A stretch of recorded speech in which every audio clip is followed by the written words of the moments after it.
நடமாட முடியா தடுமாறி கிடந்த மூடவனின் குரல் கேட்டு நின்று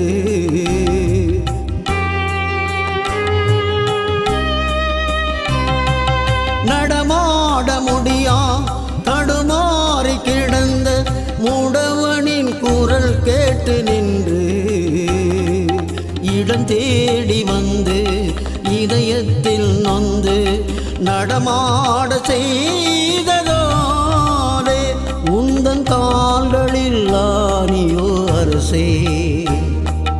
அதுதான் சிலுவையின் பரிசே உருகாதோ நெஞ்சம்